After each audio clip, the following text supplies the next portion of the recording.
forum a Rosalba Meloni. Alcune cose sono state dette, voglio aggiungere qualche elemento. Ricordiamoci che l'uranio non è una fonte inesauribile, perché si parla dell'energia nucleare come energia alternativa che chissà quanto tempo si possa utilizzare. In realtà per i costi eccessivi che ci sono come impegno per una centrale nucleare, che non rientrano mai in termini economici, non rientrano in termini occupazionali, c'è anche il problema che così come il petrolio è esauribile, anche l'uranio lo è. E quindi non è un discorso risolutivo.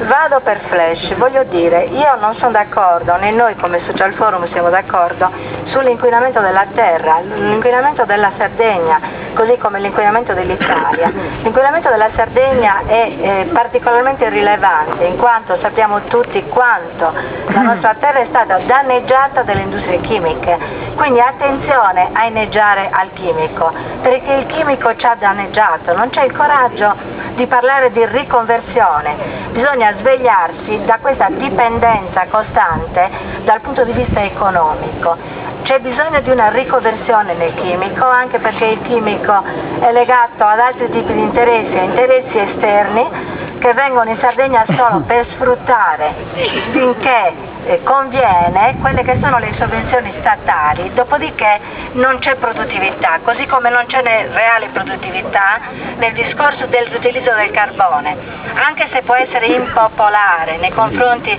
degli operai che oggi rischiano di perdere il posto di lavoro. Secondo me è il tempo di parlare di riconversione economica, utilizzando quelle che sono le risorse reali della nostra terra. Così come di risanamento bisognerebbe parlare per quanto riguarda l'utilizzo della nostra terra da parte delle basi militari. La nostra terra non è una terra bellissima dal punto di vista turistico come ci vogliono far passare, è una terra ad altissimo inquinamento industriale e ad altissimo inquinamento dalla presenza delle basi militari.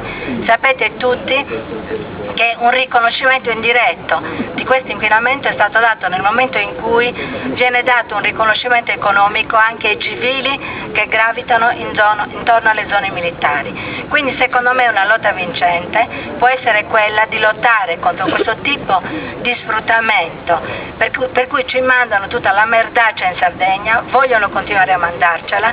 Questo riguarda ovviamente non solo la Sardegna, ma gran parte delle terre che guarda un po' un'altra terra che è presa di mira è la Campania, quindi vogliono farne un utilizzo coloniale, e l'utilizzo coloniale che già c'è, per cui risvegliamoci sul discorso dell'inquinamento, ma inquinamento globale, inquinamento nucleare no per il nostro futuro, perché riguarda noi ma riguarda anche tutte le generazioni future, con tutti i problemi che conosciamo, ma no anche all'inquinamento attuale, determinato dalle basi militari e determinato da queste industrie chimiche folli.